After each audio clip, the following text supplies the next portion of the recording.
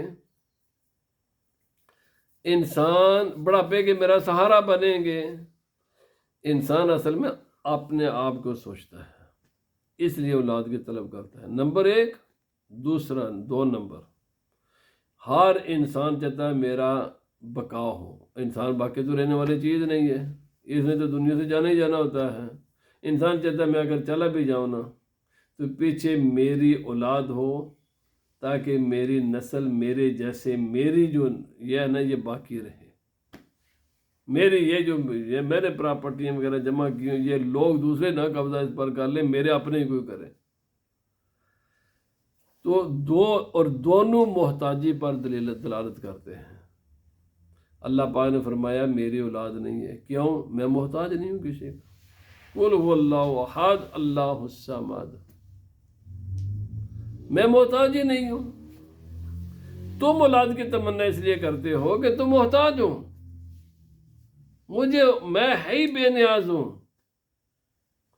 میری اولاد، میں مالک ہوں، یہ ساری کائنات میری ہے۔ اور فرمایا کائنات بھی، اچھا اولاد قسمت والوں کی فرما بردار ہوتی ہے، وہ ماں باپ بڑے خوش نصیب ہیں جن کی اولاد فرما بردار ہوں۔ یہ کہتے ہیں جو ریپروڈکشن ہوتی ہے نا، یہ درختوں کی بھی ہوتی ہے، اب جو بھی چیزیں ریپروڈکٹ ہوتی ہیں، جانوروں کی بھی ہوتی ہے، انسانوں کی بھی ہوتی ہے، یہ سلسلہ ایسے ہی چلتا ہے۔ فرمایا لیکن ایک مسئلے میں یہ الٹ ہے، انسانوں میں، جانوروں میں، درختوں میں الٹ ہے۔ الٹ کیا ہے کہ درخت کا پھل جتنا بڑا ہوتا جائے گا نا، بڑا اس پر زیادہ وقت گزرتا جائے گا نا تو وہ میٹھا ہوتا جاتا ہے۔ جانور بھی جتنے اس کی ایج زیادہ ہوتی جاتی ہے وہ ٹیسٹی ہوتا جاتا ہے، لیکن انسان الٹ ہوتا ہے۔ یہ چھوٹا جب بچہ ہوتا ہے نا بڑا پیارا ہوتا ہے، جتنا بڑا ہوتا جائے گا نا یہ کڑوا ہوتا جاتا ہے۔ جیسے عمر گزرے گی نہ ماں باپ کا زیادہ نافرمان ہوگا، جیسے جیسے انسان کی عمر گزرتی جاتی ہے نا ایسے ماں باپ کا نافرمان ہوتا جاتا ہے انسان۔ بچپن میں ہر بات ماں باپ کے مانے گا، تھوڑا سا اوے پتر باہر نہ جائے، نہیں میں جانا، اچھا تھوڑا جو اور بڑا ہو جائے گا نا، ابا ایک ہی گل، اس کا ٹون ہی بدلتی جاتی ہے۔ جب وہ 30 سال کا ہو جائے گا ٹوٹل ٹون بدل جاتی ہے، وہ سمجھتے نہیں کہ یہ میرا باپ ہے، میرا سنگی ساتھی ہے۔ تو جدو پیو ہے نا 60 دا پترن 50 دا، وہ نظر بھی تو باپ کی قدر قیمت رہتی ہی نہیں نا، جب تک اس کے پاس علم نہ ہو۔ ہاں کوئی ہے عقل مند ہو یا اس کے پاس علم ہو، ورنہ انسان کہتے ہیں انسان یہ ہمیشہ ماں باپ کے لیے کڑواہٹ بنتا جاتا ہے جیسے جیسے وقت گزرتا ہے۔ اچھا شادی کی تھی نہ ماں دی قدر تو نہ پیو دی، سب کچھ اپنی بیوی نو لے کے وہ اسی چلے ہیں جناب، تو کون ہے تو کون کیوں؟ انسان کڑوا ہوتا ہے۔ ان ماں باپ جیسے جیسے بچپن میں انسان ماں باپ کو بڑا پیارے لگتے ہیں یہ بچے، پر جیسے جیسے عمر گزرتی جاتی ہے نا ماں باپ کے تکلیف دینا شروع کر دیتے ہیں اولاد۔ یہ انسان ہے چیز ایسی ہے، اور جب شادی ہو جائے تو پھر تو اس کے بعد تو کوئی قسمت والا ہی ہے، شادی کے بعد ماں باپ اپنی اولاد پر بڑے خوش ہوں۔ کیوں؟ یا تو جو آنے والی ہے وہی تنگ کرنا شروع کر دیتی ہے، اور یا یہ اس کا جس میں پنجابی کہتے ہیں لیلا بن جاتا ہے، زن مرید ہے نا، لیلا بن جائے گا وہ پھر اچھا وہ بیچارہ بھی پھنسا ہوتا ہے دو، اگر کوئی اچھا ہے، یہ ہے جو اچھے بچے ہیں وہ ایک طرف ماں کا مسئلہ ایک طرف بیوی پش کرتی ہے تو وہ بیچارہ درمیان میں پھنسا ہوتا ہے، اس کی بات مانیں یا کیا کریں، تو بعد پھر آگے بہانے بنائے گا ماں کے پاس، ماما ایک گل بتاتا نہیں میری بیوی نے مجھے مجبور کیا ہوا ہے۔ تو ماں باپ بھی کوئی ایڈے پاگل تھے نہیں کہ یہ ساڈا ہی پتر ہے، ایک کل کی سی تو آج بیاہ تو بعد اس کی ساری ٹون کیوں بدلی ہے، اس دی نہیں بدلی اس نے بدلائی ہے، وہ بولے کوئی نہ بولے اس کی اپنی مرضی ہے، پتہ سب ماں باپ کو ہوتا ہے۔ بہرحال اللہ پاک نے فرمایا یہ تمہارا عشر ہوتا ہے. جن کی اولادیں ہوتی ہیں نا وہ نافرمان بھی ہوتی ہیں اور زیادہ نافرمانی ہوتی ہیں. وہ ویری ویری ریئر ہے کہ بچہ بھی 40-50 سال کا ہو جائے اور باپ ہی 60-70 سال کا ہو جائے پھر بھی پیو نے اس طرح ہی ڈیل کرے جس طرح 5 سالوں سے کرتا سی ہے، بچھ جائے اس کے سامنے. اور ویسے خدا کا حکم یہی ہے ماں باپ کے سامنے بچھ کر رہو. اف کا لفظ بھی نہیں بولنا. آج کل تو تڑیاں دس دینا سینہ تان کے. اللہ پاک نے فرمایا، وہ کہتے ہیں علماء کہتے ہیں عربی زبان میں اس کے آگے کوئی یہ لفظ ہے اف، یہ سب سے چھوٹا لفظ ہے ہلکا ہے. جب سب سے ہلکا لفظ بھی ماں باپ کو بولنے کی اجازت نہیں ہے تو باقی تو سارے اس کے بعد آتے ہیں. اور گالی تو ویسے بڑے دور کی بات ہے، چڑکاں تو پھر اور بڑی بات ہے. اور ایسے بد نصیب ہیں آج جو لوگ ماں باپ کو گالیاں بھی دیتے ہیں، ماں باپ کو جھڑکتے بھی ہیں، کیا کچھ کرتے ہیں. تو فرمایا اف بھی نہ کرو، اف بھی نہ کرو. اللہ پاک نے فرمایا یہ تمہارا حال ہے. میری اولاد نہیں ہے، کیوں؟ یہ ساری کائنات ہے ہی میرے تابع دار ہے. کوئی کائنات کی چیز ہے جو خدا کے حکم سے صرف 60-70 سال کی بات ہے. ہمیں اللہ رب العزت نے وہ بھی سب باتوں میں نہیں، چند باتوں میں ہمیں اللہ نے اختیار دیا ہے. کرو یا نہ کرو، کرو گے تو کامیاب ہو جاؤ گے، نہیں کرو گے تو ناکام ہوگے. ورنہ انسان بھی خدا کے حکم کا پابند ہے. ایسے اپنی مرضی نال دنیا تے ایسا چوز کیتا سی جی 2008 میں پیدا ہونا، نہیں میں اس سال نہیں جانا چاہتا، اگلے سال جاواں گا. اب مرضی نال آئے ہیں نہیں تو بندہ مرضی نال رہندا ہے، نہیں اس سال نہیں میں مرنا، میں اگلے سال مرنا، پتر دی شادی کر کے مراں گا. ہے کوئی پروگرام ایسا؟